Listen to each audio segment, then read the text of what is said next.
program are strictly those of the host, guests, and callers, and not necessarily those of this station, its staff, management, or sponsors. It's Monday night at 9 p.m. and time for Sex Talk with the Siegel Brothers. Dr. Ricky Siegel is a certified sex therapist, educator, and supervisor, and his brother Larry Siegel is a clinical sexologist and certified sexuality educator. The Siegel Brothers are here to answer all your questions about sex and sexuality, but we're unsure who to ask, including questions you didn't even know you had. They will also welcome guests from around the globe to talk about a wide variety of topics and issues within the fascinating world of sexuality. Thank you for joining us, and welcome to Sex Talk. Good evening, and welcome to Sex Talk with the Siegel Brothers. My name is Dr. Richard Siegel, and I'm a certified sex therapist. And I'm Larry Siegel, a clinical sexologist and certified sexuality educator. And my big brother. Always my favorite My role. awesome big brother. Thank you so much. Proud to be. Welcome back. Yeah, and to you and to everybody out there joining us tonight. Thank you for joining us. We're on the radio in South Florida on 95.3 FM and 1470 AM, and live streaming on Facebook if you're watching us there. Hello. Hello. Thank you for joining us, and please hit the like and share buttons and let everybody know it's time to talk about sex. Yes, indeed. Yes, indeed. And we are going to have a guest tonight, but until then, if anybody has a burning question or a comment, just to keep for future reference, you can always reach us here in the studio at 888-565-1470. All right, what's been going on? You've had an interesting week. You had a little travel.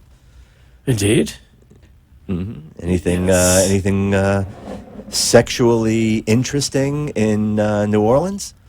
No, we didn't go to any of the... we went to the Death Museum, not the Sex Museum this time. Ah, okay. That's the other one. Mm-hmm. Yes, it was a lot of fun. Was that a Woody Allen movie? Sex and Death? Is it? Something like that. I know something to do with Woody Allen. Yes. Yes. We have...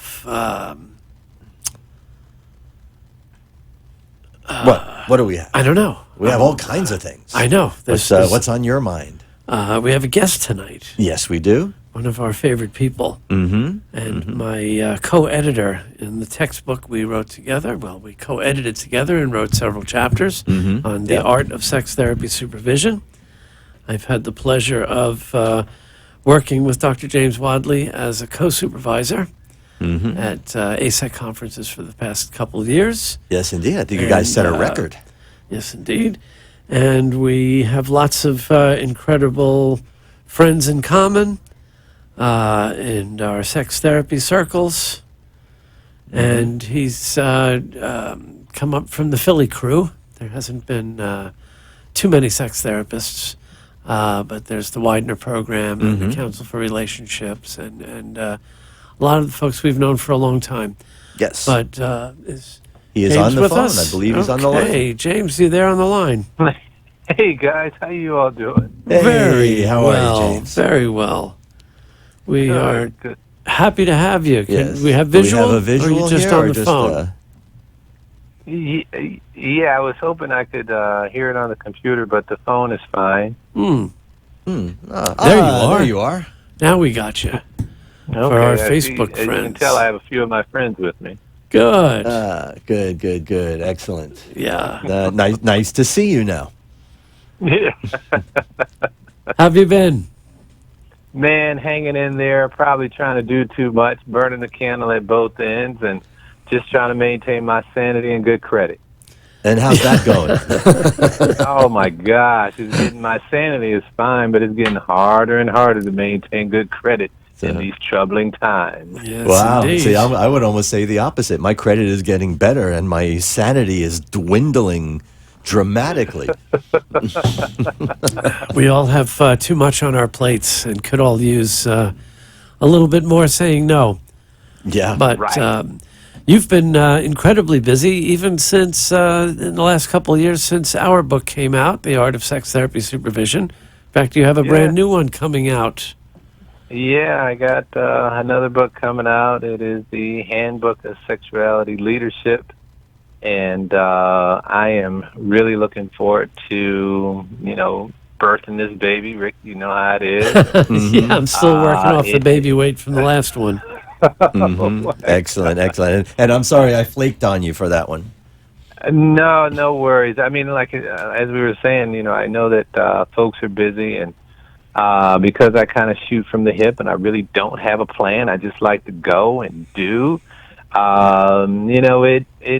It's been okay. The project has come to fruition, and we have a lot of talented authors, just like before, to offer their contribution to this book. And I'm really excited about it. I had started to write a program on leadership for a neighboring university here in Philadelphia, and somewhere in there I thought about how in our field there isn't a book or a how-to manual for how do you ascend from an entry-level position to, say, a senior level or an executive position. Right. So if I start off as a therapist in training or an intern, how do I become this therapist guru and run modern sex therapy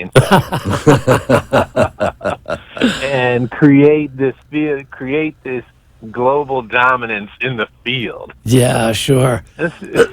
So it felt like we needed something to not only talk about growth in the field, but how do you inspire communities that you may not even come into contact with, and how do you have access to those communities that you yes, may not even come and into contact with? that's where you are truly a pioneer. Even before this book, and I think very much coinciding with your entree into the field.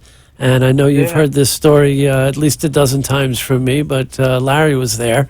We were at an ASEC conference a good 17, 18 years ago when Judith Steinhardt stood up and basically called everybody out. Oh, I remember that. Looked around the room and said, "What is wrong with this picture? Why is this field so white Yeah. and a little bit elite?" And in the it's got to be almost 20 years, but in the time since then, it's been absolutely wonderful to see ASEC rise to heed that call. And James, in a lot of ways, you're a new generation of helping to bring ASEC the diversity it's been desperate for since its inception in the late 60s. Yeah. It's been an honor to be a part of ASEC. I have no gripes with ASEC, and they've done a lot of great work with trying to, be diverse, equitable, and inclusive. But, it just depends on the circles you run in, because there are some circles that I run in, we look around, there are no white folks around. Right. And, we have conversations about whether or not, we're going to try to be inclusive of white folks. And, sometimes folks are like, let's get some more white folks on board. And some folks are like, maybe we'll kick the can down the road, like some of the larger organizations have done. But, I guess for me, I'm fortunate enough to run in a lot of different circles where there may not be diversity with regards to race, but there's diversity around socioeconomic status. Right. So we'll stay with ASEC. You have folks who are struggling to get a paycheck, whether it's around curriculum development or whether it's around, seeing clients. And then we have folks who do extraordinarily well. Right. And I won't go into how well some folks are doing fees and whatever else. We've heard about them. So tell our listeners a little bit about how the Association of Black Sexologists and Clinicians came about, and then the journal that followed, and these incredible conferences that I'm dying to get to because you have them in the best cities, and my timing's always been bad. Yeah, and I guess for me, my story starts off in grad school. So the Widener program came from the University of Pennsylvania, where, I got in moons ago, and I won't say the year online, but I got in years ago, and, some of the textbooks and other articles, they had nothing to do with anything going on in my life. They were very white, middle class, able-bodied, heterosexual, whatever. And so I'm like, well, where are the black folks at? Mhm. So my professors inevitably would say, well, James, you just have to find it on your own. And I'm like, what the hell? Why is it? Who's in charge of my learning? Right. So, which is a whole another conversation. So I finished. I'll tell you, I finished in 2001, and then did another 4 years post grad work at Thomas Jefferson or Council for Relationships. Right. And in that experience, as an intern, council sees people on a sliding scale, and that sliding scale goes all the way from zero all the way to probably about $250, $350 an hour. Yeah. Well, the folks who were referred to me, they didn't have to pay anything. And sometimes when folks aren't invested in their mental health or relational health, they tend to be less likely to show up. Right. Right. That's always been an And- issue. And sometimes, depending upon who you talk to in research and in the literature, race is tied into socioeconomic status. So here it is. I only get the black clients, black Latino clients. Many of them come from poor socioeconomic class structures, and so who's coming to see me? So it took me 4 years to freaking get my certificate. So nevertheless, I continued to grow and evolve in the field, and I remember the first conference I went to. I got there and I looked around. There were no black folks, and I'm like, what the hell am I doing, and what the hell am I paying my money for, and I can't see anybody who looks like me. And that didn't mean that anybody walked around and they were mistreating me or they offered racial epithets towards me, but I just, I'm paying my money. I want to see somebody who looks like me. Sure. Right? Sure. Right. So I stopped going. 2 years, so that's 2005. I stopped going in 2007. So long story short, I had started to work on a book on race and sexuality, and it was going to be called Black Sexuality. And it would continue the work of several other folks, including Robert Staples out of San Francisco, and out of Juan Battle, and Sandra Barnes, and Patricia L. Collins, and Audre Lorde, et cetera, et cetera, et cetera. And so somewhere between Philadelphia and Dallas, I don't know, it just hit me. I'm like, well, I don't want to do something where, you write a book and then after 2 or 3 years, it kind of fades away because there's something else on the line, something else that comes out. So I decided I was going to do a journal. So again, I kind of shoot from my hip. So I wrote up a proposal and sent it out to probably like 13, 14 different publishers. I got 3 who responded back to me. And Nebraska Press, long story short, said, okay, great, let's go for it. Who's on your editorial board? And I'm like, oh, my God. I need one of those. An editorial board? Wait, is this monitored by the FCC? Yes. Yes. Okay, so I won't curse. Right. Yeah. Okay, So we got to have the radio words. Okay. So I'm like, oh my goodness. I need to get a board. So I reached out to some folks near and far, and I had already done some work. I used to sit on the board for the American Association of Blacks in Higher Ed. So I got some folks from there and just some therapists, near and far. And so they said, yes, we'll sit on your board. We're going to go for it. So the Nebraska Press said, well, how many issues do you want to do? And I'm somewhat ambitious. And I said, I want to do 4 issues a year. I want it to be released quarterly. Wow. And they said, all right, well, if you do that, each issue has to contain 150 pages. And I'm like, all right, good. Sure. So we started, and, we've been able to meet our contract for the past 6 years. And in year one of my colleagues suggested, she said, James, you got all these people sitting on the editorial board. Well, we need to get together. So again, I kind of shoot from my hip. So I'm like, yeah, we do need to get together. So I started conference planning. And in the conference planning, I hired a conference planner and hired an event planner here in Philly. She found a space in downtown Philly at the Cirrus Center. It's a beautiful location. And so when it got time to sign the contract, we didn't have a name. We were just a bunch of folks sitting on this damn journal editorial board. So I sent out an email to folks, and, we ended up voting on the Association of Black Sexologists Clinicians. wrapped an LLC around it, and away we went. So signed the contract, and I gave myself 13 months to reach out to folks near and far to host our first event. And our first event, we had 147 folks from as far west as the University of Alaska Anchorage to as far east as Moi University, which is in Kenya.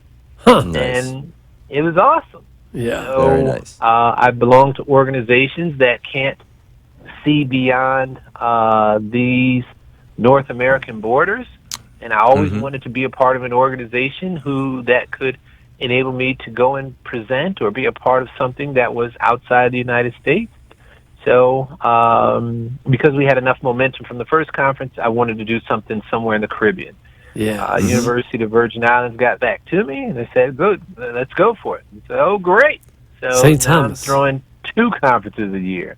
Right. So we have hosted events in Philadelphia, Fort Lauderdale, Chicago for our national conference, and then we've hosted for our spring roundtable series in St. Thomas. That has become our yearly event there during the last week in April because it's Carnival Week. And I love the beach during the springtime.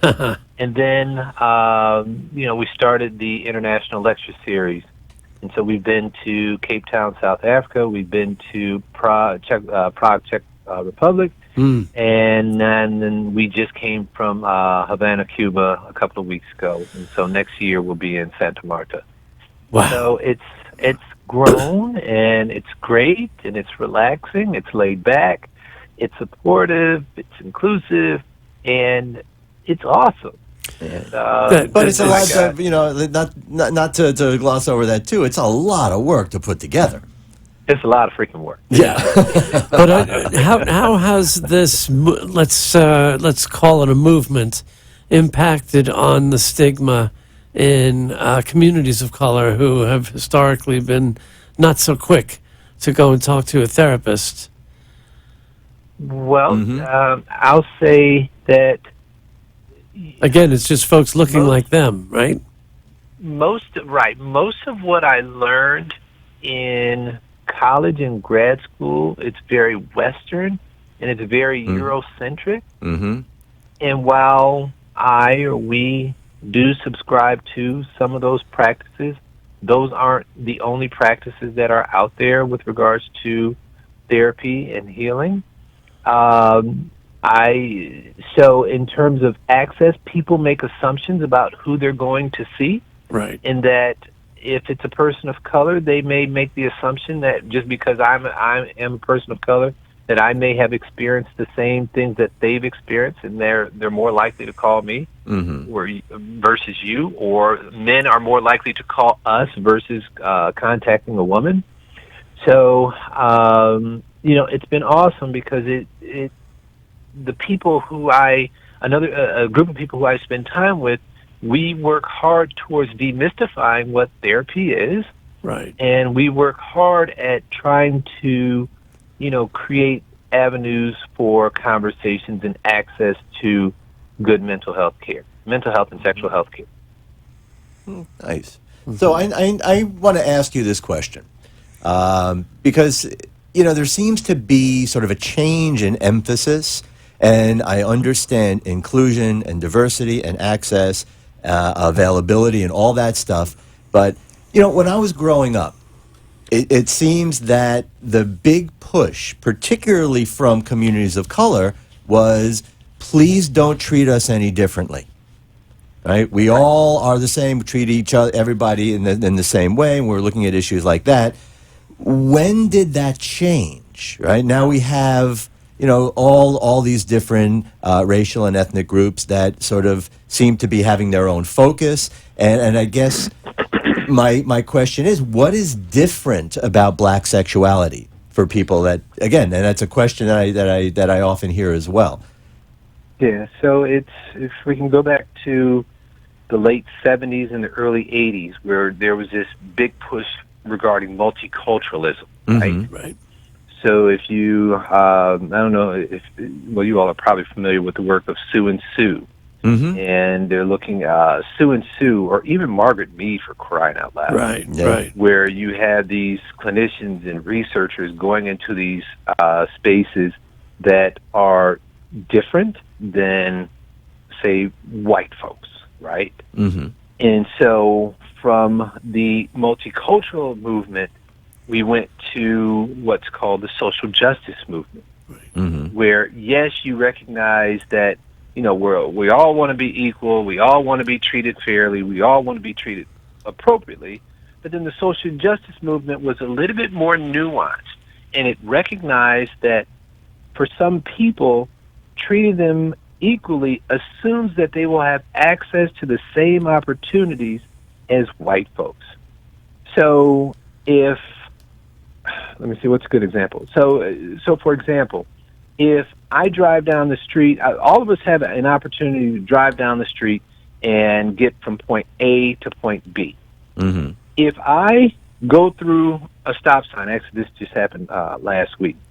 If I go through a stop sign, it assumes that whoever the officer is who pulls me over will possibly give me a ticket because I broke the law, right? Whether you're black, white, Hispanic, whatever, right? Mm-hmm. Mm-hmm. But we've learned over time that sometimes people are treated differently, where one person may get off or one person may be given a penalty that is beyond what another person may have gotten. Right. Mm-hmm. So in this social justice movement, not only are people of color, as well as women, are looking to be treated fairly, but they are looking to have access to the same opportunities that, say, white men have had. Mm-hmm. And that doesn't mean that, you know, that means that we have to demonize white men for, you know, being privileged. It just means that, you know, we need to have a conversation around what's afforded to one group or another. So then with regards to sexuality, again, when I came through grad school and took, you know, intro to human sexuality, foundations in human sexuality, yada, yada, yada, yada, all my textbook, if you go through any one of my textbooks, it would lead one to believe that everyone who is a contributor to our field was white. Right. Mm-hmm. And while everyone who's in those textbooks, while they have made their contribution, good, great, go for them, there are people of color who have done extraordinary work. Oh, right? absolutely. So as much as we can talk about Masters and Johnson and Kinsey and Margaret Sanger and whoever else, we can have these same conversations about Robert Staples. We can have the same conversations about Reginald Jones. We can have the same conversation about Beverly Guy Sheftall and Gail Wyatt. And you all may or may not know about these people where there's a reason why you or we don't know about them. Right. Sure. And that's because of privilege. That's Right. because of access to information. Somebody is making a decision regarding what we get in our textbooks and what we teach to the folks who are coming in behind us. And I'll tell you, I didn't get anything from any one of the second set of folks that I named. Didn't get anything. Right. In terms of my professor saying, "Oh, well, you know, you need to go read Gail Wyatt stuff." It wasn't happening. Yeah. So then And with then, black sexuality, it combines the intersection of sexuality and race and sometimes gender, where we can have a conversation that, as a man of African descent who identifies as cisgendered, heterosexual, able-bodied Christian male, how might you experience sexuality or intimacy with your partner compared to someone who identifies as something else? Does that mean that we have the same sexual response as identified by Masters and Johnson or David Reed? Probably. We all have the same physiological response. But in terms of negotiating intimacy or that courtship process or the seduction process, Right. it looks different if I'm worried about freaking keeping my job the next day. yeah, I was going to say Okay. there's Yeah. politics involved. And Right. you used a word I wanted to make sure we mentioned before we run out of time. I think it's only the past 15, 20 years that people have been talking about intersectionality and how we can now see more visibility of, let's say, for example, kinky communities of color, or folks who are part of a sexually marginalized group like LGBTQ, and deal with sort of multiple levels of discrimination and historical stigma. Yeah. So, however I may identify myself, so intersectionality came out by Kimberly Crenshaw like 3 decades ago, 3.5 decades ago, and it focused on black women at the time and how they are able to manage race, sex, gender, sometimes ability, and whatever else. And so, sometimes for people who come from those communities, where they may identify as a woman, they may identify as lesbian, or they may identify as trans, they may identify as a woman of a low socioeconomic status. Managing those multiple identities across time, context, and circumstance looks dramatically different than someone who doesn't come from that community. And so in our field, we've been trying to have conversations about it, as well as the relevance in talking about it. But then how can we claim to be inclusive when we've done no work on intersectionality or colorism or texturism or privilege or systemic oppression? Right. We can't. So that's why, circling all the way back, that's why I invited folks to contribute chapters about leadership and what it looks like from here on out. So we moved from multiculturalism, we moved to social justice, and now in this next iteration of our field, I believe it's centered around leadership. How do I have a conversation as a white man? How might somebody have a conversation around texturism with a community where they may not have been afforded an opportunity to access that community? Or if I invited one of you to come and teach a class, to fill in for a class, and I said, all right, you two, I want you to come in and talk about colorism. So then you two may look at each other like, what the hell am I going to talk about with regards to colorism? So then it becomes an invitation for you two to get with somebody to learn about colorism, figure it out. Because you two are giants in our field, and to not be able to talk about it, it feels disingenuous to where we're evolving to. Wow. What boy, there's so much more I'd love to talk to you about that, but unfortunately, that's the music. That's a powerful way to end, my friend. That's really Thank great. you so much for coming on the show again. Thanks, James. Always Such a pleasure. And hope we'll talk to you real soon. Yes, indeed. So that is our time for this week. We hope you'll join us again next Monday and every Monday for Sex Talk with the Siegel Brothers. Thank you, and have a great week.